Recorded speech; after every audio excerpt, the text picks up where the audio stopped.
6 ans, être devant toi comme ça, parler devant 2 caméras, jamais de la vie. Oui, Jamais de la moi vie. je pensais que tu étais un professionnel né, là. Même pas. Avant, je juste dit que ok, je vais commencer à faire du sport, je vais commencer à lire des livres, commencer à sortir de mon zone de confort. Il y a dans tous les défauts qu'on doit eu avec lui, c'est quand je suis venu en Côte d'Ivoire que j'ai eu ce déclic.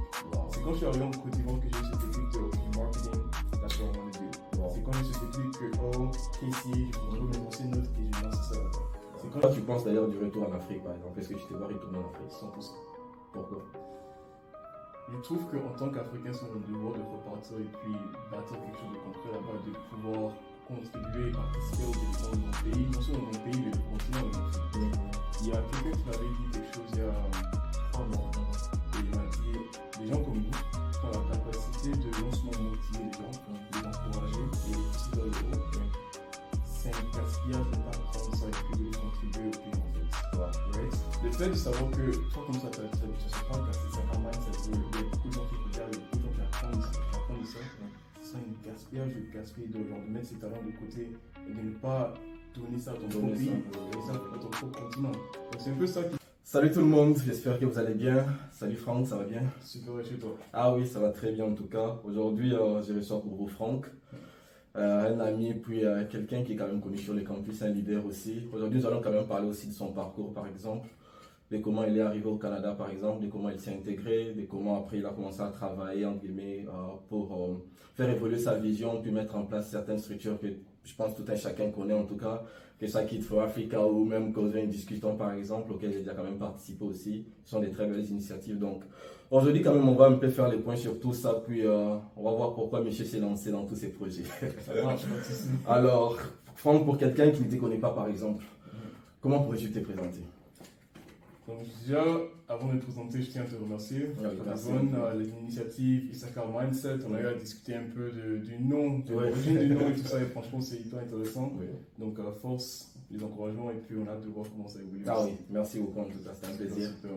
Et du coup, moi je m'appelle Franck Malik, FM pour les intimes, et je pourrais me décrire comme une personne, un étudiant comme nous tous, un jeune passionné de non seulement l'entrepreneuriat mais aussi le développement de l'Afrique. Un jeune qui a parcouru un peu différents pays, que ce soit les États-Unis, le Canada, la Côte d'Ivoire, et quelqu'un qui aime toujours un peu motiver les autres à travers mes projets. C'est comme ça que je pourrais me décrire de façon assez brève. Wow. Et toi tu viens de quel pays par exemple? Tu es originaire de quel pays? Ah, champion d'Afrique. La Côte d'Ivoire. Ok, donc pas de problème en tout cas la Côte d'Ivoire. Et quand est-ce que tu t'es installé au Canada?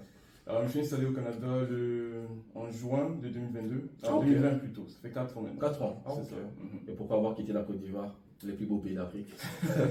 Bon, on est tous venus pour faire les études, comme la majorité, finir par partir à l'étranger, faire les études et puis hopefully prendre les connaissances pour repartir au pays, pour construire quelque chose de concret. Pourquoi avoir choisi le Canada spécifiquement? Il y avait la France, il y a les États-Unis par exemple, il y a l'Angleterre. Pourquoi le Canada?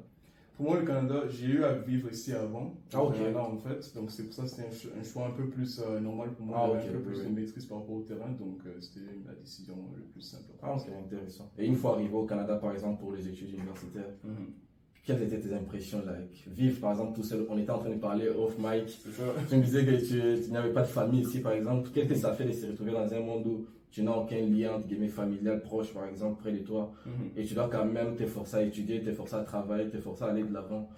Comment ça fait par exemple?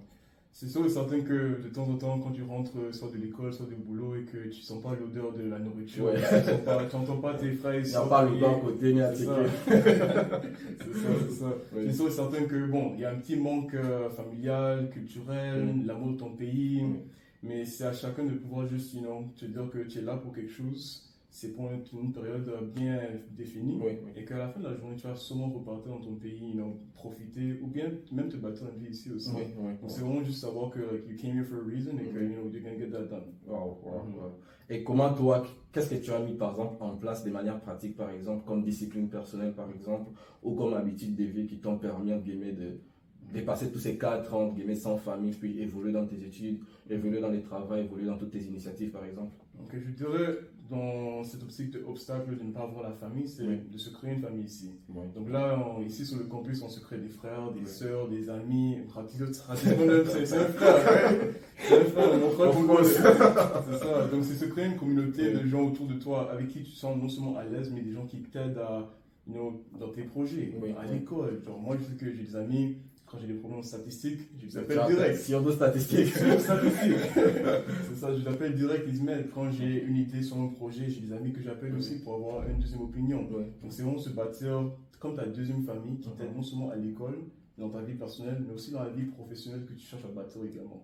Et quel est pour toi l'impact entre guillemets des amitiés que tu t'es construit ou par exemple de ton cercle sur ta destinée? Qu'est-ce que tu penses par exemple de quelqu'un qui s'est dit bon, moi c'est juste des amis, qu'ils fassent quoi ou quoi, moi ça me dérange pas, nous sommes juste amis, ça me dérange pas. Pour toi, quel est l'impact par exemple des amitiés sur la destinée de quelqu'un?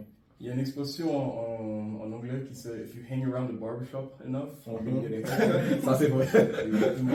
Donc tu es littéralement la somme des 5 personnes avec qui tu t'entoures. Donc si tu es autour des gens qui sont soit hyper fêtards tout le temps, qui sont constamment en train de boire, ou bien faire des choses qui ne sont pas trop bien, ou bien même pas des choses qui ne sont pas trop bien mais qui ne sont pas alignées avec toi, ta vision, c'est sûr et certain que tu vas sentir un certain retard, tu vas sentir un certain délai par rapport à tes projets.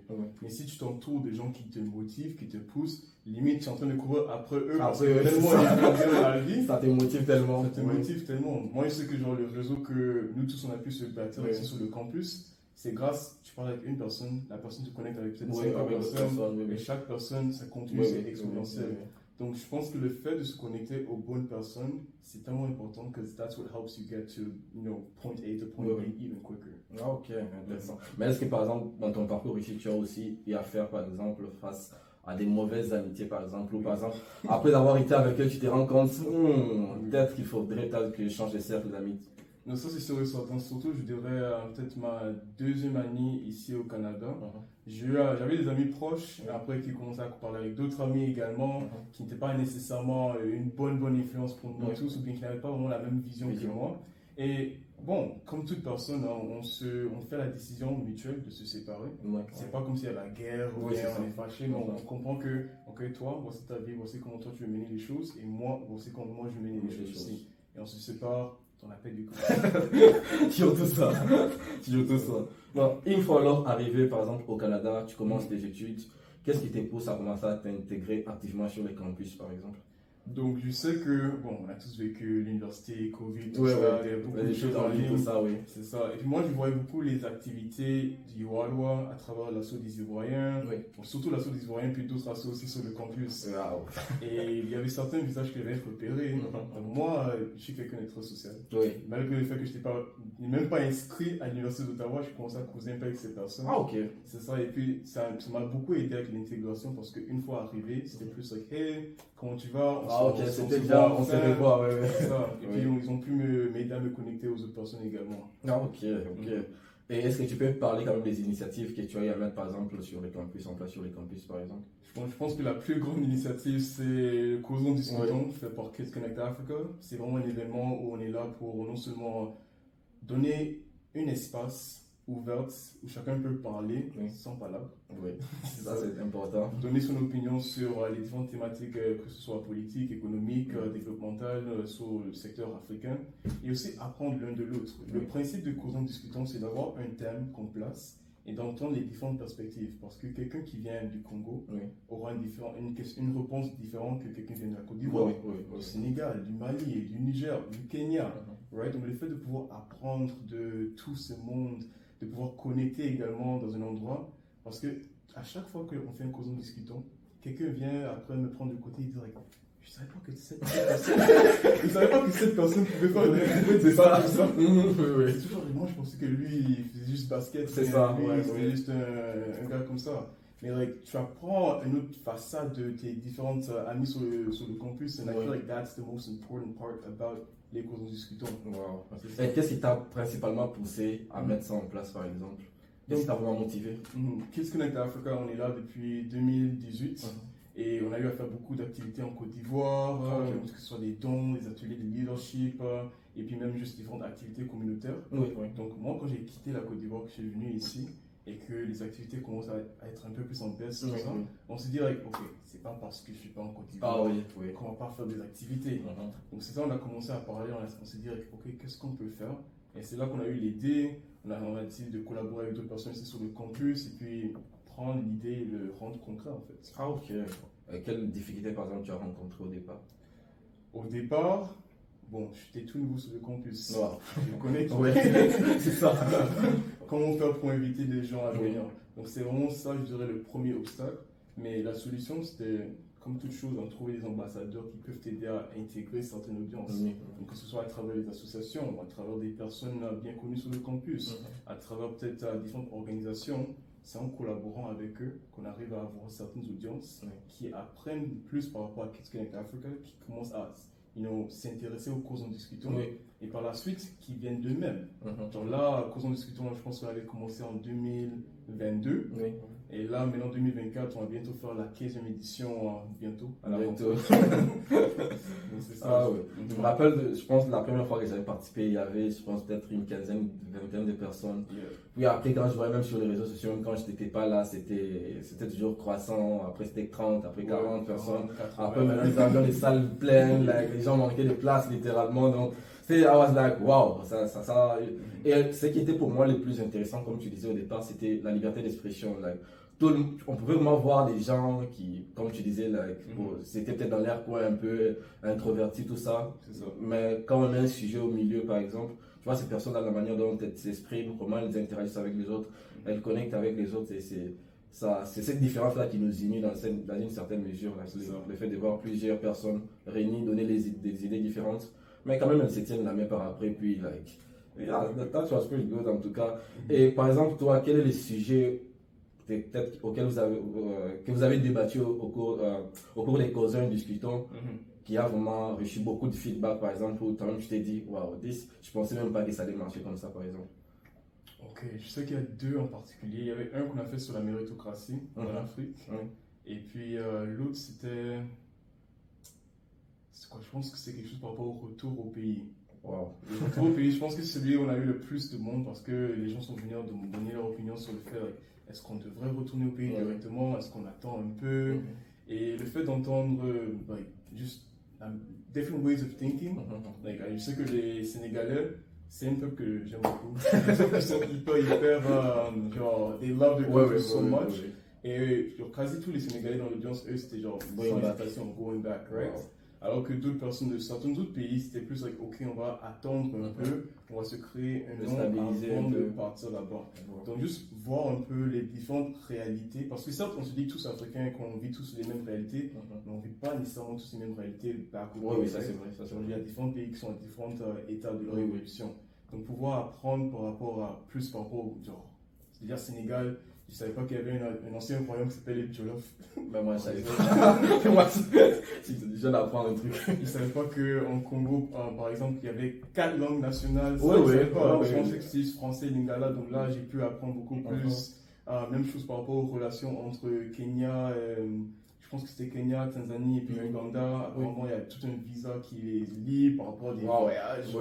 Donc, à travers ces différents sujets, on apprend. Il y a tellement beaucoup à apprendre. Même moi, en tant que modérateur, c'est pour ça que à chaque fois que je suis là, je ne parle pas. Je suis vraiment distribution. Ça va bien t'aimer. Je suis là, j'apprends en fait. Wow. That's the best part about this event. Wow. Ça, je témoigne que c'est vrai. Là. Et qu'est-ce que toi tu penses d'ailleurs du retour en Afrique, par exemple? Est-ce que tu te vois retourner en Afrique? 100%. Pourquoi? Je trouve qu'en tant qu'Africain, c'est mon devoir de repartir et puis bâtir quelque chose de concret là-bas, de pouvoir contribuer et participer au développement de mon pays, non seulement mon pays, mais le continent même aussi. Il y a quelqu'un qui m'avait dit quelque chose il y a 3 mois, et il m'a dit, des gens comme nous ont la capacité de non seulement motiver les gens, les encourager, mais les pousser vers le haut. C'est un gaspillage de ne pas prendre ça et puis de le contribuer au pays en fait. Right? Le fait de savoir que toi comme ça, tu as ce podcast, c'est un mindset où il y a beaucoup de gens qui regardent, il y a beaucoup de gens qui apprennent de ça. Ça serait un gaspillage de mettre ses talents de côté et de ne pas donner ça à ton propre pays, donner ça à ton propre continent. Donc c'est un peu ça qui sonne dans ma tête à chaque fois. Des fois quand j'ai des moments de doute ou bien des moments de Est-ce que l'Afrique, ça en vaut la peine? Ça vaut la peine. Ouais. C'est ces petits trucs qui sont un peu dans ma tête, like, hey, it'll be a waste of your talent, it'll be a waste of, the gifts that God gave you, Oui, to be just oui. putting that to the side, en fait. Wow. Donc, c'est vraiment ça. Puis après, l'amour du pays. L'amour du pays, surtout, l'amour du pays. Mhm. Et tu te vois faire quoi, par exemple, une fois des retours au pays, par exemple, en Côte d'Ivoire? Donc, 4 actions. Je ne vais pas encore parler du 4. Ouais. Un bon secret. Bon, c'est clair. Mais je dirais déjà, pour Kids Connect Africa, l'objectif à long terme, c'est d'être le #1 African Leadership Organization worldwide. Wow. On veut pouvoir non seulement inspirer, motiver, mais encourager les jeunes Africains à être les leaders. Non seulement juste faire des œuvres qui les inspirent, mais aussi mettre des initiatives qui les bâtissent en tant que leader. Donc, on le fait à travers les ateliers. Là, on a bientôt un autre projet. Ça aussi, je ne peux pas en parler. Et ça sera pour peut-être les prochains mois, c'est pas dans 2 ans, 1 année. Dans 1 année, par exemple. Ah, ok. Mais c'est vraiment quelque chose qu'on veut faire pour lier, on va dire, une certaine audience à des ressources pour les aider avec certains projets. Ah, ok. C'est comme ça que je pourrais un peu le dire, mais Oui. c'est vraiment ça l'objectif avec KCA. Et puis même sur le côté marketing, moi je suis un big marketer. L'objectif à la fin de la journée, c'est de concurrencer M. Farouk Sarignan, d'avoir le plus grand agence marketing de l'Afrique de l'Ouest dans un premier temps, et ensuite de l'Afrique, avec un petit côté panafricaniste en fait. Donc c'est un peu ça pour les 2 projets. Donc après aussi le côté agriculture. Ah, ok, intéressant. Et d'après toi, pourquoi est-ce que les étudiants, par exemple, de certains pays, en tout cas on ne va pas les citer pour ne pas créer des polémiques, pourquoi est-ce que tu penses que certains étudiants de certains pays, par exemple, préfèrent plus rester ici qu'ils rentrer en Afrique, par exemple? Je dirais que c'est vraiment par rapport aux contraintes que eux-mêmes leur pays mettent en place par rapport à eux-mêmes, parce que on va à l'étranger, on va avoir un diplôme, on revient et on constate que, ok, c'est pas le diplôme qu'il faut, c'est le réseau qu'il faut. Oui. Et on a beaucoup parlé de ça même pendant notre débat sur la méritocratie. Est-ce que on constate beaucoup qu'en Afrique, est-ce que les gens méritent? Est-ce qu'ils sont donnés des choses parce qu'ils le méritent ou bien juste parce qu'ils connaissent ça, telle personne? Et certes, c'est pas que l'Afrique, c'est partout au monde, même ici au Canada, aux États-Unis. Les résultats, c'est partout. Les résultats, c'est partout. Oui. C'est ça. Donc je pense que c'est un peu ces différents facteurs qui font que certaines personnes de certains pays ne veulent pas rentrer au pays. Parce que tu rentres et puis après tu vois que tu veux faire telle chose, on te bloque. Tu veux faire telle chose, on te bloque. Tu veux accéder à telle opportunité, on te donne à quelqu'un d'autre qui ne mérite pas autant que toi. Donc je pense que c'est ces différents facteurs qui font que les gens sont un peu réticents à rentrer au pays, parce qu'ils n'ont pas trop envie de vouloir faire ce combat. Parce que c'est un combat en effet. Toi, tu es rentré, je pense, au c'est difficile. Tu rentrer souffler. C'est ça. Donc, je pense que c'est vraiment ça. Je ne m'y connais pas trop par rapport à ça. J'ai que 22 ans, je n'ai pas encore fini mon diplôme. Mais de ce que moi, mes grands frères me disent, je pense que c'est un peu ça. Et toi, tu penses que tu as ce qu'il faut, par exemple, pour faire face à toutes ces difficultés quand tu rentres au pays? Même si on n'a pas, on va trouver la solution. T'as pas peur de rentrer puis de te dire, mais j'aurais dû juste rester au Canada, j'aurais dû juste avoir ma nationalité canadienne puis faire ma petite famille au Canada, like. I mean, il y a déjà 2 facteurs. Il y a déjà 2 facteurs. Donc moi, vu que j'ai déjà vécu ici, je rentre la résidence. Il n'y a pas ce problème. Mais je me dis, ça revient toujours au truc de c'est mon devoir de pouvoir continuer. Il y a quand même un attachement. Il y a quand même un attachement. Alors, dans tous les différents endroits où j'ai eu à vivre, c'est quand je suis venu en Côte d'Ivoire que j'ai eu ce déclic. C'est quand je suis arrivé en Côte d'Ivoire que j'ai eu ce déclic de OK, marketing, that's what I want to do. C'est quand j'ai eu ce déclic que KCA, je retrouve mes anciennes notes et j'ai lancé ça là-bas. C'est quand j'ai eu ce déclic de OK, je vais commencer à faire du sport, je vais commencer à lire mes livres, commencer à sortir de mon zone de confort. Il y a 6 ans, être devant toi comme ça, parler devant 2 caméras, jamais de la vie. Oui. Jamais de la Moi, je pensais que tu étais un professionnel né, là. Même pas. Avant, j'étais tout mess, shy, timide, beaucoup introverti, mais c'est comme je disais, j'ai eu cette déclic où j'ai voulu commencer à travailler sur moi un peu. Genre même tout ce qui est prise de parole, j'ai commencé avec une chaîne YouTube. Je lisais des livres et puis je faisais des petits reviews. Moi seul, je parlais devant la caméra. Personne ne regardait mes vidéos, mais au moins ça me forçait à m'exprimer, à m'améliorer en fait. Donc je pense que dans toute chose, que ce soit le retour au pays, que ce soit un projet qu'on veut bâtir, que ce soit surtout les études, il y aura toujours des obstacles, mais tant que tu es prêt à trouver des solutions, ils vont se présenter en fait. Ouais. Right? You're not going to do it hard enough, you're not going to do it enough, it's going to open up eventually. C'est ça. Ah, très intéressant en tout cas, très intéressant. Et par exemple, avec Causons et Discutons par exemple, tu as parlé de ce qui est bientôt il y aura la 14e édition, je pense. C'est ça, 14e, 15e, je ne suis pas trop sûr non plus. Bon, disons la 15e édition par exemple. Qu'est-ce qui sera de spécial par exemple dans les Causons et Discutons prochainement là? Qu'est-ce qui sera là comme nouveauté? Qu'est-ce qui sera comme entre guillemets? Quelque chose de nouveau que tu vas apporter, un vent nouveau que tu vas apporter par exemple dans Causons et Discutons? Donc j'aime beaucoup cette question. L'une des choses qu'on veut apporter, c'est deux choses. Donc la première chose, c'est des interventions de différentes, soit experts ou bien entrepreneurs dans certains secteurs. Donc si on a un débat sur l'agriculture, peut-être inviter quelqu'un qui se connaît. Si on a un débat sur l'économie africaine, peut-être inviter un économiste qui se connaît. Si on a un débat sur, disons même juste le côté social factors of, tout ce qui est les œuvres caritatives au pays, est-ce que c'est bien de faire ça? Est-ce qu'on n'abuse pas? Est-ce que les gens le font juste pour le show, entre guillemets? Est-ce que l'argent va vraiment aux orphelinats? That's a good question. That's a good question. Peut-être inviter quelqu'un qui se connaît. Donc ça c'est la première chose. On veut pouvoir ajouter une voix, parce qu'on a tous nos voix, mais ajouter une voix plus expert au débat. Et la deuxième chose, c'est de pouvoir prendre ce qu'on mentionne, parce que là il y a un débat, il y a un problème, et on est tous en train de proposer des solutions. Pourquoi ne pas prendre les solutions, les concrétiser, les faire un petit récap sous forme de documents et peut-être même les proposer auprès des gouvernements, auprès de congrès, auprès de différentes communautés en fait, et voir si on peut transformer ces idées, ces propositions de solutions en propositions de nouvelles lois, de régulations qui peuvent être implémentées. Donc c'est un peu ça qu'on est en train de travailler un peu pour voir comment on peut prendre une simple conversation et le transformer en quelque chose qui a un réel impact sur nos pays en fait. J'avais peut-être quelque chose, j'avais une question là d'ailleurs. Pourquoi, entre guillemets, cet amour pour... je vais peut-être me répéter, mais je veux m'en toucher, les fonds de l'histoire. Normalement, tu n'es pas un capitaliste comme moi, par exemple. Je dis toujours à Jean-Baptiste, please, ne me laisse pas être capitaliste. Tu n'es pas un capitaliste comme moi, par exemple. Tu es dans les communautaires, par exemple, tu es dans l'associatif, par exemple, tu es plus... tu n'es pas plus d'abord dans je vais générer du profit, je vais gagner de l'argent, tu es plus dans l'impact, tu es plus dans les communautaires, tu es dans la transformation des vies. Pourquoi avoir pris, entre guillemets, ces paris-là? Pourquoi avoir pris cette direction-là, par exemple? Je pense que ça naît de la première fois où je suis parti en Côte d'Ivoire. Donc moi j'ai eu à vivre ici un peu avant et puis quand je suis parti en Côte d'Ivoire pour la première fois en 2012.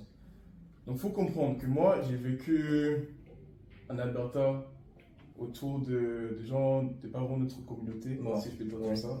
Et quand tu regardes sur les nouvelles, sur CNN, sur CTV et qu'on te montre l'Afrique, tu vois peut-être genre des cases, tu vois genre juste que la pauvreté. Donc pour moi, lorsqu'on allait partir en Côte d'Ivoire, c'est à ça que je m'attendais. On descend de l'aéroport. Déjà, je vois l'aéroport, je me dis, waouh, il y a des aéroports ici. J'étais là d'ailleurs récemment, il y a quoi? Quand je venais ici au retour, quand je suis passé à Abidjan, quand j'ai vu l'aéroport au feu de Boignard, c'est là, wait, je suis en Côte d'Ivoire, je suis en Côte d'Ivoire ici, là, il y a des terminales comme ça, ok. Naturellement. Donc, dans la tête d'un enfant de 10 ans, je me dis, je m'attends à ce que j'ai vu sur CNN, et j'arrive, et je vois tout un autre monde en fait. Je vois déjà sur le côté, moi une chose qui m'a beaucoup touché, c'était les, je ne sais pas si je vais bien le prononcer, mais les artisans, ceux qui font les différentes constructions et tout ça. Moi c'est un truc qui m'a touché comme pas possible. C'est la première chose qui m'a touché. J'étais tellement amoureux de ce truc que j'ai demandé pardon et ça, j'étais plein de trucs, je vais montrer ça à mes amis, tout ça. Et je pense que c'est juste ce clic de ok, je m'attendais à ça, et puis j'ai vu ça de mon pays, et c'est ce même été que j'ai appris qu'on est le producteur numéro 1 du cacao. Et j'ai posé des questions à mes parents, pourquoi on n'a pas de barre de chocolat? C'est ça, mais du Côte d'Ivoire. Et c'est tout ça qui a commencé à me faire réfléchir, et je me suis dit, ok, ça, je vais trouver une solution pour ça. Je pense que les deux autres choses qui me poussent beaucoup vers le social, c'est le fait que mes parents, à l'époque aussi, ils avaient un événement qui s'appelait Educ Expo, où ils connectaient les jeunes étudiants en Côte d'Ivoire vers d'autres universités au Canada et aux États-Unis. Et leur truc Educ Expo, ça faisait partie de leur entreprise Connect. Et c'était là que moi j'ai pris Kid Connect. Exactement. La continuité des parents dans une certaine mesure. C'est ça. Là, il y a, je pense, une pensée là qui. Je ne sais plus où j'avais suivi ça, par exemple. Il y avait un homme qui disait la vision des pères est devenue la mission des fils. Dans le sens où c'est que les parents avaient rêvé, c'est qu'il est devenu l'objectif de vie de l'enfant sans qu'il l'ait imposé ou quoi. Mais parfois, c'est pas si c'est dans les sons ou quelque chose dans ce sens-là. Même moi, par exemple, aussi, mon père, par exemple, il était aussi dans la politique. Puis, sans qu'il nous ait demandé d'entrer dans la politique ou de nous intéresser à la politique, bizarrement, tu es quand même enclin peut-être à aller, par exemple, aussi là. Il y avait aussi quand même beaucoup de gens qui sont aussi dans les affaires dans la famille, d'une manière, je rentre aussi là. Maybe c'est ça. Maybe ça explique quand même quelque chose. Ça explique quand même quelque Ça chose. revient à ce qu'on disait même au début. Tu tournes autour du barbershop. Ça c'est clair. Ça, c'est ça. Alors, pourquoi tu n'as pas de projet pour le Canada? Pour le Canada. Je t'ai dit peut-être, bon, il y a de la communauté africaine, mis à part, par exemple, Causin et des Citoyens et autres, par exemple. Pourquoi tu n'as pas des projets comme Kids Connect, par exemple, ici au Canada? Donc, c'est pas que j'ai pas encore de projet, pas de projet ici, ça s'en vient. Ça s'en vient. Ça s'en vient, ça s'en vient. On est en train de trouver une manière de pouvoir faire quelque chose ici, mais qui est aussi aligné avec la vision long terme. Oui. Parce qu'on se dit toujours qu'on veut aider nos jeunes, genre qui sont en Afrique, qui n'ont pas forcément accès à différentes opportunités. Certes, il y a beaucoup de communautés africaines ici aussi qui ont ces mêmes problèmes. Donc là, c'est vraiment une réflexion en interne qu'on est en train de faire, surtout moi et shout-out. Tu peux faire un shout-out? Bien sûr. Maëva, ma vice-présidente, la meilleure vice-présidente de Kids Connect Africa. Wow. Donc on est en train de faire des petites réflexions internes pour voir qu'est-ce qu'on peut faire ici également, genre hormis le causons discutons, mais qui reste quand même dans la vision. C'est ça. Okay. Et comment, peut-être la question pour moi, l'une des questions les plus importantes, comment tu arrives à jongler en toutes ces initiatives, que ce soit causons discussion, qui connectent, et tout ce sur quoi tu travailles, en même temps avec les études, en même temps avec un emploi ici au Canada? Première chose, Dieu. littéralement. C'est Dieu. Littéralement, je veux juste avoir la foi de savoir que qu'importe, whatever problem comes in front of me, je vais trouver une solution, ou bien il va m'aider à trouver une solution. Je pense que c'est déjà la première des choses. Avoir la foi, ça aide énormément. Et puis après, les deux dernières choses, je dirais, c'est vraiment l'organisation personnelle. Donc savoir s'organiser. Si tu sais que tu vas à l'école, que tu as un boulot, que tu as tes projets, tu peux pas vraiment te permettre de juste gaspiller du temps sans rien faire. Et puis quand je dis gaspiller, ça ne veut pas dire pas se reposer. Trouver du temps pour se reposer, c'est être organisé aussi, right? Il faut s'organiser à se trouver des moments pour recharger ta batterie. Et pas avoir des moments genre, je dis flemme. Le devant de statistique là. Stats. Tu mets de côté, ça va te rattraper. Carrément, stats 2 surtout. Stats 2 surtout. On a vécu des choses. C'était traumatisant comme cours, c'était traumatisant. C'est spirituel. Seuls les élèves de Telfer, les étudiants de Telfer connaissent des combats. Mais bizarrement, je connais des amis qui ont des A+ dans ces cours-là, bizarrement. Oui, justement. I'm like, wait, A+? Tu avais juste un seul cours durant cette session-là? Non, ils ont dit dans 4 cours aussi. D'accord. Et ils en parlent comme si c'était rien.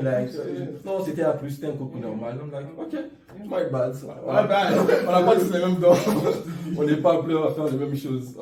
Mais par exemple, tu disais par exemple qu'il fallait être organisé personnellement et aussi par rapport au projet, l'organisation d'équipe en fait. Donc là, Kids Connect Africa, on est environ, je pense, 22, 23 en ce moment.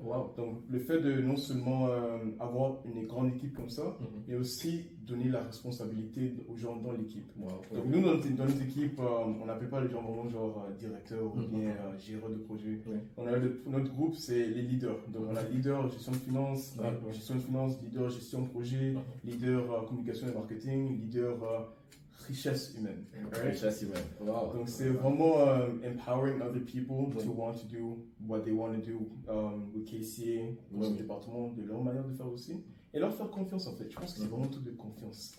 Le fait de pouvoir se stresser sur ok, qu'est-ce qui se passe ici, être partout en même temps, c'est pas facile. Quand tu es partout en même temps, tu es nulle part. Littéralement. Donc je pense que c'est vraiment faire confiance avec les gens avec qui tu travailles dans tes projets. Savoir comment s'organiser toi-même et puis avoir la foi à la fin de la journée. Franchement, ça ne va pas manquer. Ça ne va pas manquer. Je pense que c'est ça qui me permet de pouvoir travailler à temps plein. Attends, et j'étais choqué quand tu m'as dit ça, la Camulaise, c'est raté. No. You got a big project going on in Congo. You got a big project going I was on like, in Congo. what? Le mec étudie à temps plein, il travaille à temps plein, il a toutes ses initiatives. I'm like, artiste, tu dois vraiment répondre ta vie en mail. Moi, je fais comme toi. Wow. Et comment, par exemple, tu arrives à recruter cette équipe, par exemple, à choisir les personnes qu'il faut à la bonne place, par exemple, comment tu arrives à les faire? That's a great question, actually. Quand on fait les recrutements, c'est vraiment notre chargé de richesse humaine qui s'en charge de tout. C'est quelqu'un, encore un autre shout-out. Bien sûr. Rosine Futo. Moi, je suis très grateful, j'adore l'équipe. Ouais. Je les aime beaucoup. Rosine Futo, c'est notre chargé de ressources humaines, richesse humaine, et puis elle comprend la vision de caissier. Elle comprend la mission de caissier. Elle comprend tout. Donc, lorsqu'on est en train de recruter des gens, elle peut voir les différents profils types, elle peut voir les compétences. Mais bon, il n'y a pas de qu'on s'en fout des compétences. On ne peut pas s'en foutre. Voilà. Mais on regarde beaucoup plus le cœur, beaucoup plus le mindset, beaucoup plus la vision de la personne. Si on voit que cette personne est vraiment dans tout ce qui est genre développement africain, aider son pays, aider le continent, et que la personne a beaucoup d'initiatives eux-mêmes, that's what we want, right? Ça, c'est quelqu'un qu'on veut dans l'équipe. Donc, je pense que la meilleure manière de recruter des gens dans une organisation, c'est déjà de s'assurer que les gens qui sont là maîtrisent ta vision, la mission et puis les objectifs, et qu'eux-mêmes, ils prennent l'organisation comme leur propre organisation. En fait. Quand tu as des gens comme ça, eux-mêmes, ils vont faire la pub de ton organisation auprès d'autres personnes, auprès des amis, auprès des familles, tout ça. Là, je me retrouve avec certains membres où des fois, je dis bonjour tata, bonjour tonton. Je dis, on dit, ah, ça c'est président caissier. On commence à parler de comme s'ils connaissaient déjà tout. Parce que le membre a déjà fait le boulot de tout ce qui est publicité. So, if you trust your team and they know everything going on about the organization, naturellement, ils vont recruter des gens qui sont bien pour l'équipe. Parce que s'ils prennent ça comme eux-mêmes leur truc, ils vont pas vouloir avoir des gens mauvais dans leur truc. Et comment toi, en tant que leader, par exemple, tu arrives à faire communiquer ta vision, à faire comprendre ta vision aux autres, par exemple? À travers les actes. À travers les actes. Je pense que c'est vraiment lorsqu'on a tel événement à faire, it's like, hey guys, like, let's do this. On sait comment on va le faire. Et puis, te mettre au devant aussi. Souvent, on dit, les gens confondent beaucoup leadership et puis être gestionnaire. Gestionnaire, c'est beaucoup tout ce qui est, ok, va faire ça, va faire ça, va faire ça, va faire ça. Leadership, c'est beaucoup plus, like, ok, allons-y faire ça. Allons-y faire ça. Oh, allons faire ça aussi. Attends, je te montre, pas de souci. Right? Il y a une citation dans le livre Think and Grow Rich, Penser et devenir riche de Napoleon Hill. Et c'est The greatest of all shall be the servant of thee. Right? Le plus fort de toute une nation devrait être celui qui sert sa nation. En fait. Donc, c'est vraiment cette optique que je prends dans, je dirais, mon leadership. Je sais pas, bizarrement, j'aime pas trop dire ce mot de moi-même. C'est bizarre. Mais dans mon leadership avec l'équipe, c'est vraiment juste leur montrer je suis prêt à le faire avec eux en fait. Et puis après leur donner la responsabilité de faire de même s'ils veulent. Wow, intéressant. Et par exemple, tu parlais même des livres, par exemple, Think and Grow Rich. T'inquiète. L'argent, le capitalisme. Bien sûr que tu l'as lu. Bien sûr que tu l'as lu. C'était une évidence. Quels sont par exemple les livres, toi, qui t'ont les plus marqué, par exemple, les plus touché, par exemple? Think and Grow Rich, c'est un livre que j'ai lu facilement plus de 20 fois. J'ai voulu le livre auprès de ma mère quand j'avais 12 ans. Et jusqu'à à 12 ans? À 12 ans. Moi, c'est quoi? L'année passée que j'ai acheté les livres pour que je les lus. C'est un super bon livre. No, you're not. Everyone's on their own time. Heureusement pour moi. Et jusqu'à présent, je n'ai pas encore rendu le livre, mais c'est un livre qui m'a beaucoup marqué. Je pense que, bon, comme toi, tu l'as lu aussi, souvent les gens se disent, ok, c'est les étapes pour devenir riche, tout ça. Non, c'est pas ça. C'est de mindset. Comment réfléchir pour attirer, pas poursuivre l'argent, mais attirer l'abondance en fait. Donc je dirais que Think and Grow, c'est l'un des livres. Deuxième livre qui m'a beaucoup aidé avec juste la prise de parole et puis se reconnecter avec les gens, How to Make Friends and Influence People de Dale Carnegie. L'un des meilleurs livres que j'ai jamais lu. Je vais l'acheter. C'est un super bon livre. Et puis, je pourrais citer trop de livres ici, mais s'il doit encore continuer sur la vague de communication, Never Split the Deal, or Never Split the Difference, de quelque chose, Chris Voss, c'est un ancien détective, mais un ancien travailleur de la FBI. Dans tout ce qui était négociation. J'ai déjà suivi même des podcasts sur les livres, tout ça, qui expliquaient un peu les livres. Là, c'était vraiment très intéressant. C'est ça. Donc, juste trouver différents livres un peu dans ce contexte, ça aide beaucoup. Même des livres d'histoire, genre Très important. History always repeats itself. Donc, lire des livres. Moi, j'aime des choses, histoire ancienne, like China, stuff like that. Il y a le livre The Art of War de Tao Su. Ah oui. Quand je lis le livre la première fois, ça fait aucun sens. Moi, c'est par exemple, l'un des livres où, lorsque j'avais lu la première fois, ça n'avait pas de sens pour moi, c'était les Princes, par exemple. Les Princes, des Machiavel. Oh, ok, oui. Like, c'était quand je voyageais vers les Comores dans cette année que je l'ai acheté. J'ai juste demandé dans l'avion, au lieu de suivre des vidéos, tout ça, autant mieux acheter un livre, par exemple. J'ai acheté les livres. Et plus je le lisais dans l'avion, plus I was like, wait, je suis pas en train de devenir un connard, par exemple. Dans le livre, I was like, wait, il fallait peut-être répondre 2 fois moi pour comprendre les fonds de sa pensée. Puis, pour moi, c'est la plupart des gens ont des critiques assez négatives sur ces livres-là. Mais moi, quand je l'ai lu, I was like, ça m'a développé même mon côté leadership, par exemple, même avec mes équipes, par exemple, au pays, comment tu interagis avec eux, par exemple, la balance des pouvoirs, tout ça. C'était un livre pour moi, c'est. La première fois quand je l'ai lu, c'était vraiment bizarre. Ça, c'est la manipulation, ça, c'est.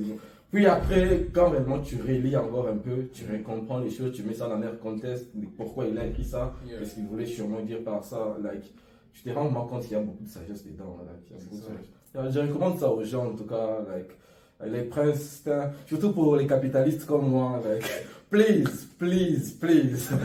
Donc, c'est un livre qu'il faut, surtout en termes de leadership, tout ça, en termes de gestion des conflits, des pouvoirs, tout ça, des balances. C'est un excellent livre. Un excellent livre. Et pour toi, par exemple, quelle est la place de la spiritualité? Au départ, tu parlais des dieux autres. Quelle est la place de la spiritualité dans ce que tu es aujourd'hui, puis dans ce que tu comptes devenir peut-être demain? Ça, c'est une très très bonne question. Il prend 2 secondes pour y répondre. Je dirais la spiritualité, je pense que ça occupe une très grande place, dans le sens où tout est spirituel. Tout est basé sur un peu les énergies, tout ça. Moi, je suis quelqu'un, je dis à quasi tous ceux avec qui je parle la plupart du temps, c'est tu peux un peu ressentir les énergies de certaines personnes. Tu peux un peu ressentir si quelqu'un t'emmène des bonnes énergies, des bonnes ondes, et puis bad energy, bad vibes. Même en anglais, quand on dit oh, good vibes, bad vibes, tout ça, on pense que c'est juste des mots comme ça, mais vibes, c'est littéralement vibration, c'est l'énergie, en fait, ça revient à tout ce qui est spirituel. Donc, je pense que ça occupe une très grande place dans le sens où moi, j'aime m'entourer de gens qui me font sentir bien, qui me font sentir comme ok, je suis quelque part de bien. I'm safe here. I'm safe here.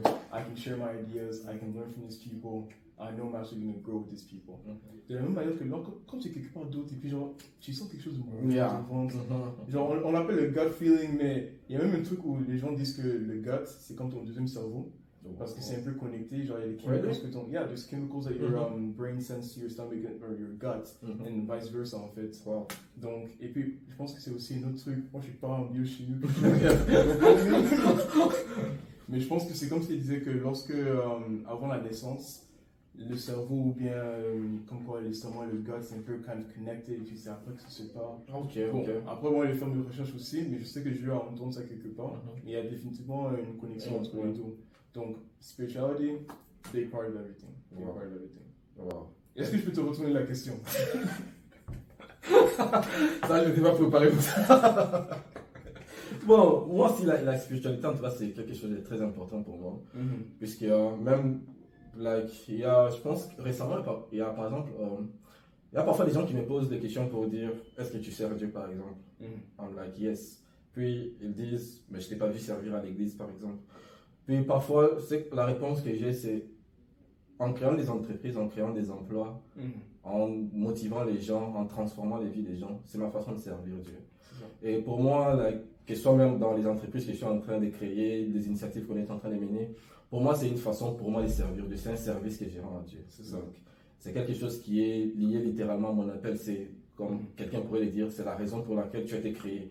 Donc, je suis de ceux qui pensent, par exemple, que tout un chacun de nous est une solution à un problème que Dieu avait eu. C'est ça. Dans la mesure où, par exemple, Dieu peut-être avait vu qu'en Afrique, par exemple, il manquait beaucoup de gens qui étaient peut-être intéressés, par exemple, à développer, par exemple, le potentiel des jeunes, par exemple, à encadrer les jeunes. Puis Dieu s'est dit, let me just create Frank. Et Frank va être la solution à ces problèmes-là.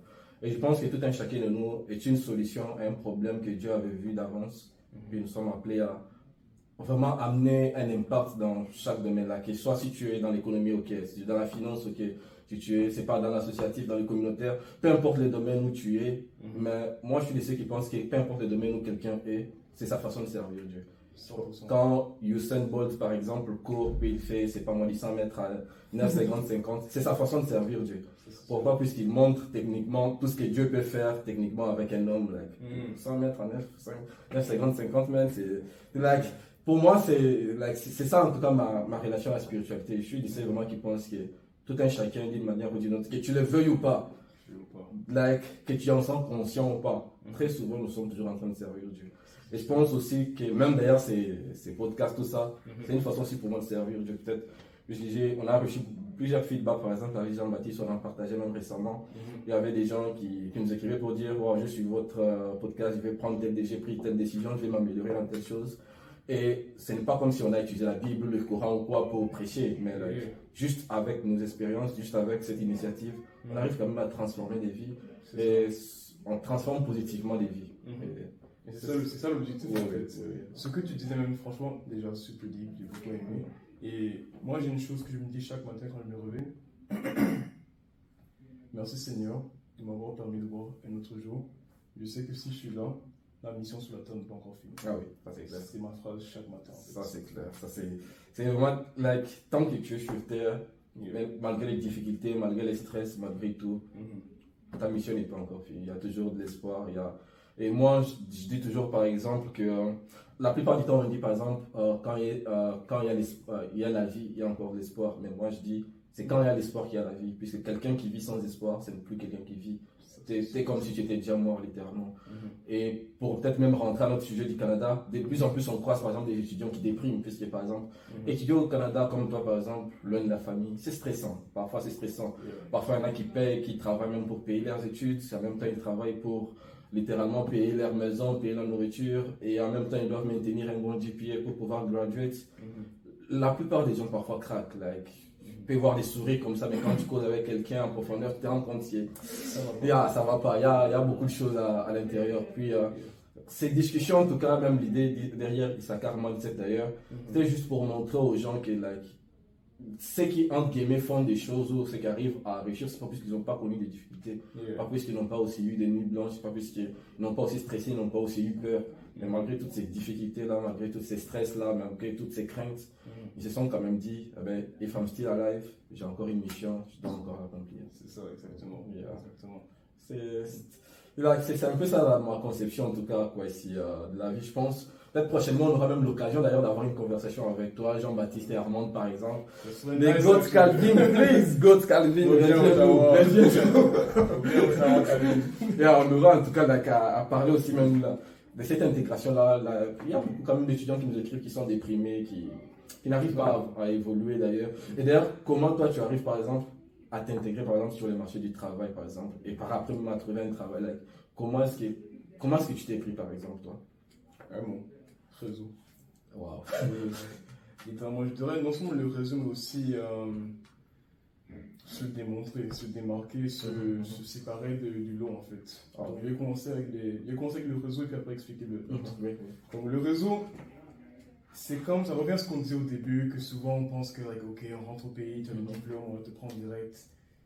Et nous en Côte d'Ivoire, il y a la phrase typique, réseau vaut mieux que diplôme. Et c'est la vérité en fait. Si je sais que j'ai eu à travailler avec Ratisbonne par exemple, et que je sais que je travaille super bien, et qu'il y a certains projets où tu as eu à faire croître leur ROI de quasi 800%.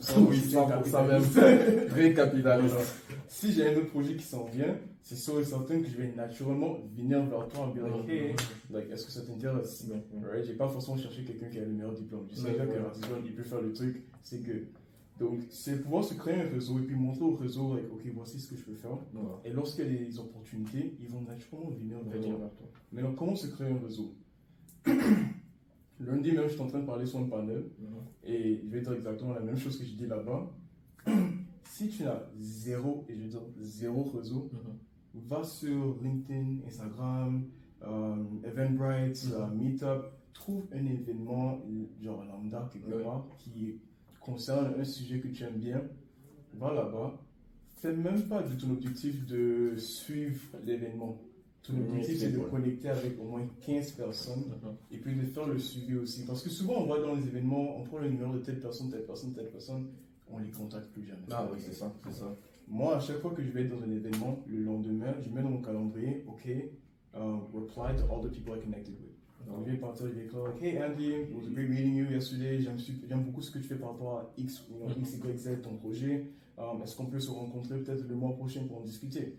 Right? Donc, c'est faire le follow-up pour un autre soit événement, ou bien soit un projet, ou bien soit juste une discussion, tout ça. Comme ça, tu peux vraiment discuter avec la personne. Parce que c'est en parlant avec cette personne qui va dans des événements que toi tu apprécies. Si lui il sait qu'il y a tel événement après, il va te dire, il va te connecter à ça et tu commences à te connecter à d'autres personnes aussi. Et c'est petit à petit, c'est comme, bon, vu qu'on est au Canada, c'est comme des boules de neige. Hein. Ça commence petit, commence à rouler, et it gets bigger and bigger and bigger. Donc je pense que c'est vraiment ça que je dirais, te créer un réseau. Un peu, et petit à petit, tu te connectes à des gens qui sont, ok, oh, lui, il est directeur là-bas, ok, lui, il est coordinateur là-bas, oh, apparemment, eux, ils cherchent telle personne, pas parler avec lui. Et tu as des amis qui peuvent te faire des introductions, mais si moi, je t'introduis un ami, c'est ça ou certain que tu vas dire, ok, cool, c'est l'ami de FM. Mais si un inconnu, lambda, vient te tire sur le dos, elle te dit, hey, voici mon ami, tu vas te dire, tu es qui, toi? Right? So je dois que c'est vraiment ça qu'on devrait prendre en compte, se créer un réseau qui peut te connecter à d'autres opportunités, donc opportunités d'emploi. Et puis après aussi te démarquer du lot. Donc maintenant que tu as une meilleure, comment est-ce que je peux dire ça? Maintenant que tu as une connexion différente, genre directe à certaines opportunités, c'est pas que ça qu'il faut faire, right? Il y a beaucoup d'autres personnes qui ont des connexions directes à des employeurs. Donc comment est-ce que toi tu te sépares du lot? Moi, je vais donner l'exemple de moi, là où j'ai pu être employé. Littéralement, durant mon entretien, on a parlé peut-être 30% du boulot, 70% de ce que je fais dans la vie. Parce qu'apparemment, ils ont fait des recherches, ils ont vu que, oh, Franck, apparemment, tu fais ça. Oh, Franck, apparemment, tu t'es à cet événement, tu as fait telle chose. Et c'est de ça qu'on parlait. De like, ok, donc qu'est-ce qui te pousse à faire telle initiative? Est-ce que tu te sens à l'aise à jongler les deux? J'ai fait, oui, cet événement même, genre, j'étais en examen, mais on a pu le faire en fait. Donc quand tu arrives à non seulement te démarquer, mais le présenter également, donc pas forcément sur les réseaux sociaux, mais peut-être même juste un petit portfolio, comme les architectes, avec un petit site. Having something out there that shows people that like you're different, that you have more value to provide to the table. Bon, quand on t'invite à la table, parce que c'est ton réseau qui t'invite à la table, et qu'on voit ton assiette bien remplie, c'est sûr et certain qu'on va vouloir manger avec toi en fait. C'est comme ça que moi je dirais. Waouh, c'est vraiment profond ça. Et pourquoi est-ce que tu penses d'ailleurs que la plupart des membres de notre communauté n'ont pas cette culture-là de construire un réseau? Nous sommes généralement restreints à notre communauté. Par exemple, si je viens du Congo, je vais te montrer les Congolais. Si je suis Ivoirien, je vais juste montrer les Ivoiriens. Mais je ne m'ouvre pas à d'autres cultures, à d'autres personnes, à d'autres mondes, par exemple. Qu'est-ce que tu penses là, par rapport à ça? Je pense que déjà, de un, pour ceux qui sont là dans leur première année, c'est juste la sécurité de pouvoir se sentir confortable dans sa communauté en fait. Si je suis là avec des Ivoiriens, je sais que je suis tranquille. Genre, on a les mêmes délires. Excuse-moi. Number one. On a les mêmes délires, c'est la même culture. Si je dis, venez, on va manger à locaux, ils vont pas exactement ce que je dis. Et c'est le comfort zone en fait. Je pense que c'est le fait de ne pas vouloir sortir de son comfort zone qui fait que, ok, on est un peu plus, to ourselves, dans sa communauté. Et puis aussi le côté, like, ok, pourquoi est-ce que j'ai causé avec telle personne, là, parler de mon projet. Et surtout, de la communauté africaine, on se dit, je vais parler de mon projet, ils vont voler mon idée. Il y a beaucoup ça, beaucoup ça en fait. Et je pense que c'est quelque chose qu'on doit enlever, on doit balayer. D'accord, la personne va prendre ton idée, va voler. Est-ce que la personne va mieux réaliser que toi? L'exécution, ça. C'est l'exécution qui vaut plus que tout en fait. C'est bien beau d'avoir l'idée, mais c'est l'exécution qui bat tout. Donc je pense qu'il faut non seulement enlever cette peur de, ok, on est tous en concurrence, et enlever la concurrence par plus une truc de collaboration. Je pense que si on commence plus à penser comme ça, le résultat ça vient plus naturellement. Mais aussi le fait de sortir de sa zone de confort. Je sais que nous, à chaque fois qu'on voit un événement, résultat et tout, tous mes membres qui essayent, je leur dis, hey guys, on ne quitte pas ici tant que tu n'as pas connecté avec 3 personnes. Minimum. Et je vais pas te voir parler à quelqu'un. C'est ça, c'est une perte de temps. C'est une perte de temps, littéralement. Donc c'est vraiment ça, sortir de sa zone de confort et puis penser dans l'optique collaboration plutôt que concurrence. Oui, oui, Ouais, oui. je pense que toi-même en tant que capitaliste. Moi, je reconnais que je suis capitaliste, like, I'm not ashamed of it, like, Non, guys. c'est pas fine. J'assume, on a besoin de capitalistes. C'est ça, on a besoin des gens qui vont faire tourner l'économie. C'est certain. ouais. Mais c'est sûr que lorsque tu vas dans les événements, que tu vois d'autres personnes qui ont des entreprises, tu ne penses pas directement compétition. Non, C'est impossible. plus like, hey, causons, voyons Oui, oui. qu'est-ce qui marche pour toi, qu'est-ce qui marche pour moi, collaborons un peu, et puis Oui, voyons oui. qu'on peut s'entraider en fait. Oui, oui, Donc oui. si on commence plus à réfléchir comme ça va ouvrir tellement de portes. Et là, en parlant, aujourd'hui, j'étais à un événement là j'étais invité à un événement là de Blue Regard, c'était c'était, on appelle ça comment? C'était à la mairie des Gatineaux. Okay. On avait organisé un événement là, puis c'était pour venir inspirer entre guillemets les jeunes. Donc Yes. on a invité les jeunes entrepreneurs, les jeunes professionnels par exemple. Puis il y avait les jeunes, puis avec leurs parents qui venaient. Puis on exposait un peu ce qu'on faisait, pourquoi on le faisait, les difficultés qu'on a rencontrées. Juste une façon pour nous d'inspirer un peu la jeune génération, par exemple, de la communauté noire. Et j'étais en train de causer avec un parent là, par exemple, à un certain moment, il me demandait, me posait un peu des questions sur ce que je faisais. Et j'étais vraiment très ouvert par rapport à ce qu'on faisait, nos difficultés. Puis à un certain moment, il était vraiment wow, c'est très rare, par exemple, que généralement, les gens me disent non, je suis en train de faire 100 000 $ de chiffre d'affaires, j'ai gagné ça. Mais c'est très rare que quelqu'un te dise non, j'ai aussi telle difficulté, par exemple. Il n'était pas clairement, ouvertement, par exemple, par rapport à son projet. La plupart du temps, on veut toujours cacher. Alors, généralement, quelqu'un, par exemple, comme toi, comme Jean-Baptiste, comme moi, par exemple, si tu viens, tu me parles d'un projet, j'ai tellement de projets dans ma tête que je n'ai même pas le temps de me concentrer. Je suis tellement à fond sur ce que j'ai fait déjà, que même si tu viens avec les meilleurs projets au monde, pour moi c'est ok, that's good. Si je peux t'aider, je t'aide, mais je ne vais pas en guillemets supprimer tout ce qu'il y a déjà dans ma tête pour dire je vais voler maintenant l'idée des femmes, des Jean-Baptiste ou quoi. Et je pense que c'est vraiment quelque chose, une mentalité qu'on doit vraiment supprimer dans notre communauté pour être plus ouvert, par exemple. Et j'étais en train, peut-être elle va suivre, désolé. J'étais en train de parler avec une amie récemment, elle me parlait d'une idée de business qu'elle voulait mettre en place, tout ça. Puis à un certain moment, je dis non, mais je comprends pas trop, entre un peu en détail par exemple. Et then she was like, non, quand je vais commencer, quand ça va marcher, I was like, girl, wait. Tu caches ce que tu es en train de faire là. Plusieurs personnes ont déjà fait ça. Et je connais des gens qui ont déjà fait ça, par exemple. C'est pas comme si on va voler ton idée ou quoi. Puisque parfois, quand tu caches les idées, en pensant par exemple que tu es en train de protéger ça pour après, c'est juste, ça va se faire savoir juste quand ça va grandir. Peut-être que tu es en train de cacher une bêtise. C'est ce que je dis toujours aux gens. Toi, je pense que tu as la meilleure idée au monde. Peut-être que tu caches vraiment la plus belle bêtise au monde. Et tu casses ça pendant 5 ans, tu travailles 5 ans sur une bêtise. Puis, une fois que tu lances ça, no one Et même moi, au départ, par exemple, avec mon partenaire d'affaires, parfois on était du genre, faut pas d'abord parler de ça. Mais maintenant, si tu me demandes sur quoi tu travailles, je serai 100% ouvert. Transparent. Parce qu'en étant transparent, je te donne aussi l'opportunité de m'aider, de me soutenir aussi, de m'orienter aussi. Puisque cacher ça, c'est comme si je pense que je connais tout, je maîtrise tout. C'est une mentalité assez... Quand même, ça bloque en fait. Ça bloque. Ça ne permet pas d'être aidé, puis d'être soutenu aussi, par exemple, dans ce qu'on fait. C'est ça. Yeah. Donc ça, j'ai beaucoup aimé ce que tu as dit parce que le nombre de fois où j'ai mentionné une idée avec tout et pour moi, c'est le best idea. Et qu'après, mon ami me regarde et dit, FM, est-ce que tu as réfléchi un peu avant de... Et puis après, c'est là on voit certaines choses et j'ai fait, oui, c'est vrai. C'est ça. Et puis après, on peut recorriger les choses. Oui. Ça fait tout le changement, ça fait toute la différence en fait. Ça, c'est clair. Mais il faut vraiment être 100% ouvert. C'est clair qu'il y a des gens auxquels, peut-être quand tu vois, bon, lui là, c'est sûr qu'il faut sélectionner les gens auxquels tu vas être ouvert. Ça, c'est clair. Mais n'empêche qu'il faut quand même être ouvert dans une certaine mesure.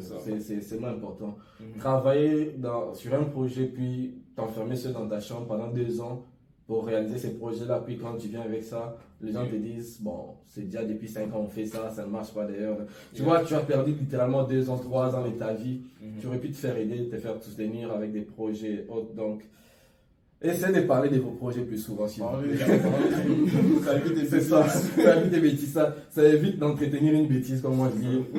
Moi, quand j'ai une idée, par exemple, direct, j'en parle à mon petit frère. J'en parle, comme lui fait, par exemple, l'informatique. Par exemple, aujourd'hui, avant de venir ici, j'avais une idée là, par exemple, qu'on est en train de mettre en place. Puis, je suis allé chez lui, par exemple. Il m'a dit, ah, par rapport à telle chose, je pense qu'il faut peut-être éviter ça. Et c'est mon petit frère, mais c'est qu'il disait, ça va avoir beaucoup de sens.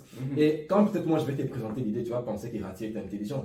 Mais toi, tu ne sais pas que techniquement, je suis d'abord allé chez mon petit frère. Mon petit frère m'a éclairé, m'a aidé, m'a restructuré un peu mes idées. Puis, je peux me présenter à la face du monde avec une idée structurée. Pourquoi? Puisque, je suis recevoir aussi la critique de manière positive aussi, c'est très important. C'est très important. I don't know why we're talking about it, mais bon. Mais je pense qu'il fallait quand même qu'on en parle. Alors, là, tu es déjà vers la fin des études. Après, ça sera les travaux et autres.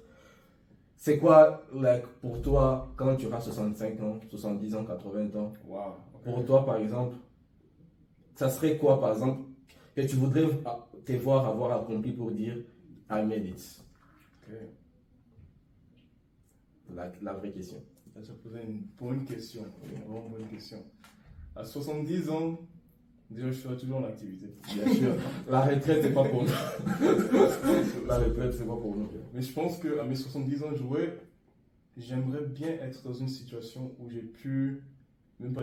où on a pu impacter vraiment le maximum de jeunes Africains possible en les connectant à genre, des opportunités, que ce soit des emplois, des positions de leadership, des positions de gestion, peut-être même voir des jeunes qu'on a bâtis dans les ateliers leadership de Caissier, et puis voir que maintenant ils sont des politiciens, ou bien qu'ils sont directeurs ou DG de telle entreprise. Moi, déjà, sur le côté social, moi, c'est ce que je veux voir. Moi, en un seul mot, je vois juste l'impact. Si je peux voir que, ok, il y a tel enfant qui était dans l'atelier à ses 12 ans, 13 ans, moi, maintenant, mes 70 ans, il a peut-être dans la quarantaine, cinquantaine, je vois qu'il est bien placé dans sa vie et qu'il a un bon impact sur d'autres personnes aussi. Pour moi, c'est déjà ça. Même si c'est juste une personne. Wow. Right? Knowing that I impacted at least one person to help with a bunch of other people, biggest thing that can help. Biggest thing. Sur le côté capitaliste, c'est très important. Je pense pouvoir avoir FMEA Marketing en étant genre, vraiment l'une des plus grandes agences marketing de toute l'Afrique. Parce que là, on parle de 70 ans, donc c'est pas juste l'Afrique de l'Ouest, là on parle de l'Afrique. Qui non seulement fait son boulot en tant qu'agence marketing, mais qui aussi fait ce petit côté consulting pour les différentes petites entreprises locaux en fait. Ah, ok. Qui n'ont pas forcément les fonds nécessaires pour des grandes campagnes de marketing et autres. Exactement. Donc avoir le petit côté social de FM Media qui nous permettent de soutenir, de donner notre aide et puis notre expertise à ces différentes entreprises.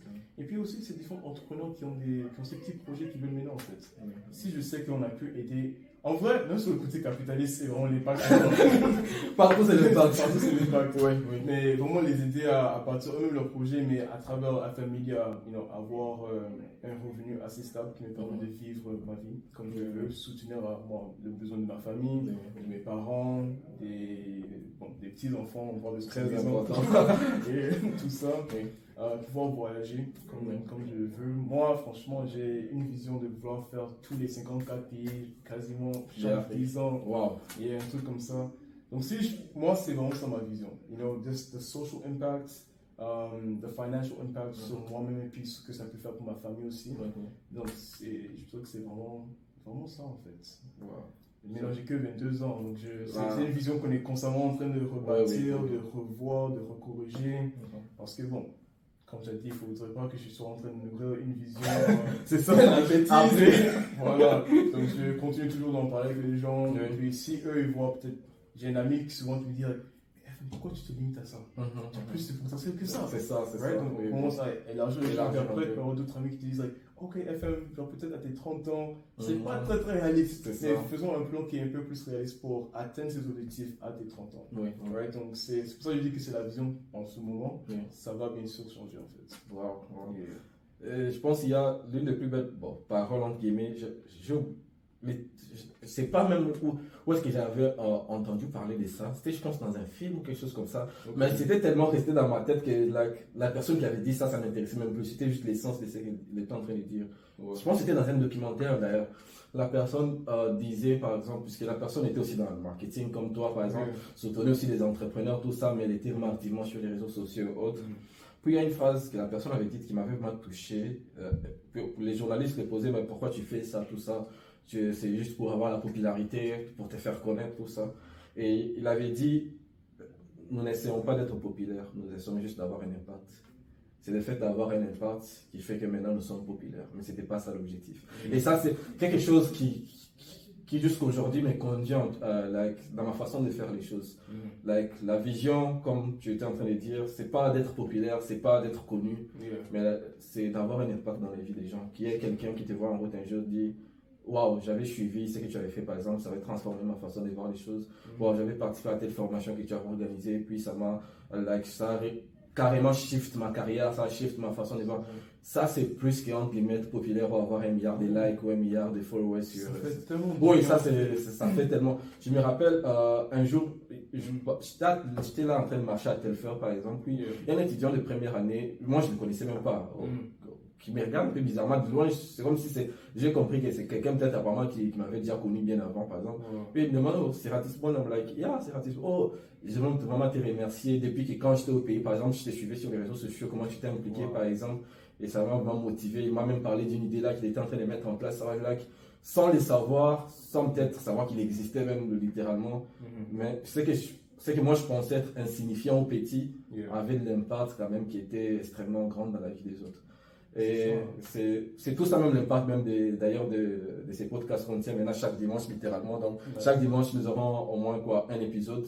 C'est juste d'amener cet impact là dans la vie des gens. On n'essaye pas d'être populaire ou quoi, mais on essaie en tout cas juste d'amener de l'impact en ayant des gens comme toi, en ayant des gens comme Jean-Baptiste qui nous répondent, là, qui nous honorent par leur présence. Juste partager des expériences en tout cas, puis montrer aux autres que c'est pas impossible.